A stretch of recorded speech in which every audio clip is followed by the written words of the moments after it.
सिंह राठौर स्वागत करती हूँ आज आपका मेरे YouTube चैनल भाग्य वृद्धि में। जैसा कि आप जानते ही हैं, मैं YouTube के माध्यम से आपको तंत्र से रिलेटेड, ज्योतिष से रिलेटेड कुछ गुप्त बातें बताती हूँ। आज मैं बताऊंगी आपको, जैसे कि हम सभी जानते हैं, सावन महीना चल रहा है और नाग पंचमी शीघ्र ही आने वाली है।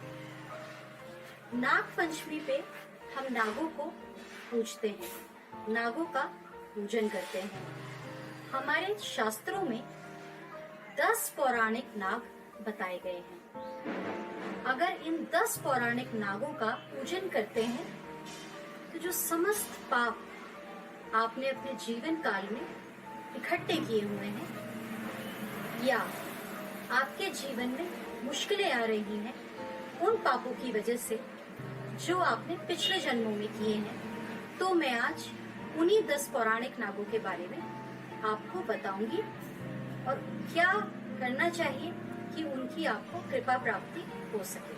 हमारे पुराणों में सैकड़ों नागों का उल्लेख मिलता है। ये सभी कश्यप ऋषि की पत्नी कद्रू से उत्पन्न हुए। उनके 8 प्रमुख पुत्र हैं: अनंत, वासुकी, तक्षक, करकोटक, पद्मा, महापद्मा, शंख और कुलिक। इसके अलावा धृतराष्ट्र और कालिया नाग भी चर्चित हैं। अब बताती हूँ आपको शेषनाग के बारे में।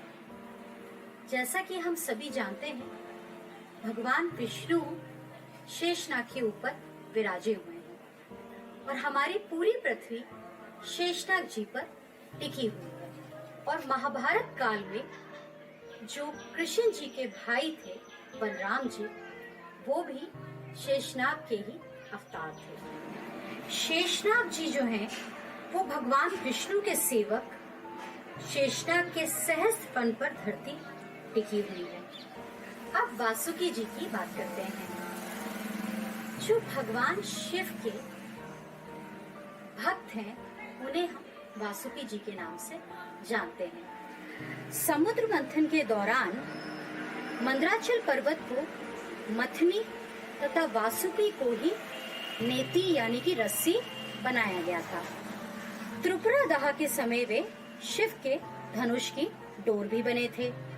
महाभारत काल में उन्होंने विष से उनकी रक्षा की थी। किनकी रक्षा की थी बताइए, सोचिए जरा। भीम जी की रक्षा की। जी हाँ, जो विष से रक्षा हुई थी भीम जी की, वो वासुकी जी ने ही की थी। अब बात करते हैं तक्षक के बारे में। महाभारत काल में शमीक मुनि के शाप के कारण तक्षक नाग ने राजा परीक्षित को डस लिया था। तब उनके पुत्र जन्मेजय ने नागदा यज्ञ कर सभी नागों को मार दिया, लेकिन करकोटक बच गए। जो नागराज करकोटक हैं, वो शिव के गण हैं। नारद के शाप से वो अग्नि में पड़े हुए थे, लेकिन नल ने उन्हें बचाया और करकोटक ने शाप के चलते नल को ही डस लिया। शिव जी की स्तुति के कारण करकोटक जन्मेजय के नाग यज्ञ से बचकर अवंतिका में छुप गए।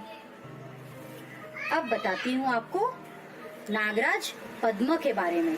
पद्म नागों का गोमती नदी के पास जो निमिष नाम का क्षेत्र है, वहाँ पर इनका शासन रहा है। बाद में यही लोग मणिपुर में बस गए। असम के जो नागवंशी थे, वो इन्हीं के वंश से हैं।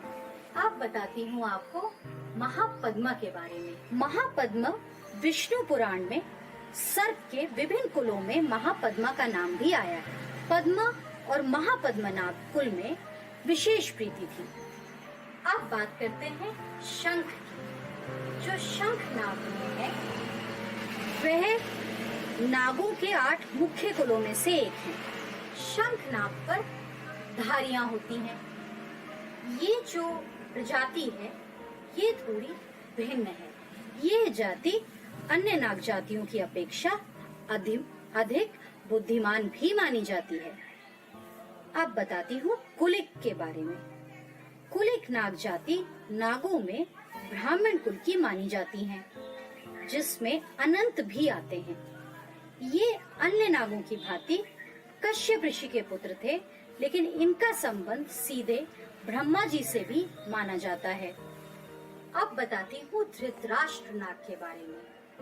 जो धृतराष्ट्र नाग हैं, वे वासुकी के पुत्र धृतराष्ट्र के पास संजीवनी मणि थी। जब अर्जुन पुत्र प्रभु वाहन ने अर्जुन का वध कर दिया था, तब अर्जुन को जिंदा करने के लिए बभ्रुवाहन ने धृतराष्ट्र से युद्ध करके वे मणि हासिल की थी, और इसी मणि के उपयोग से कौन जीवित हुआ था बताएं जरा।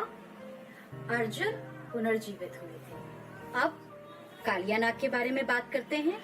कालिया नाग जो थे, वो जैसा कि हमने सभी कहानियों में सुना है बचपन से, वो यमुना में विराजमान थे। वो यमुना में रहते थे। यमुना नदी में कालिया नाग का वास था।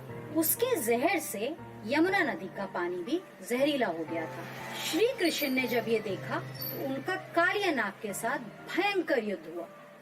युद्ध में पराजित कालिया नाग को यमुना नदी को छोड़कर जाना पड़ा। ये जो 10 नागों के बारे में मैंने अब आपको बताया, ये सभी बहुत बड़े शिव भक्त आज भी हैं, थे और रहेंगे। अब आपको करना क्या है, अब आने वाली सीरीज जो मैं नागपंचमी पे दे रही हूँ, वो देखते रहिए।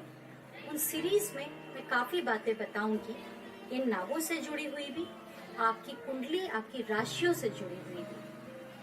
लेकिन उसके पहले आपको जो मैंने ये 10 नागों के बारे में बताया, अगर आपको कुछ भी नहीं मालूम और आप आगे वाले वीडियोस नहीं देख पाते हैं, सिर्फ यही वीडियो देख रहे हैं, तो आपको करना क्या है।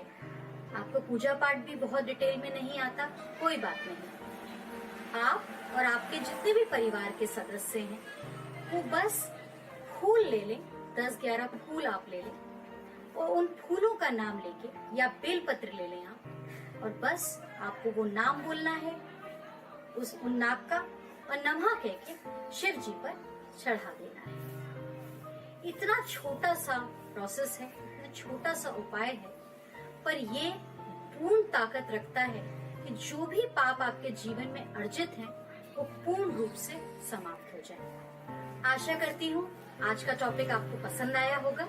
अपने विचार कमेंट सेक्शन में जरूर लिखिए। श्री मात्रे नमः।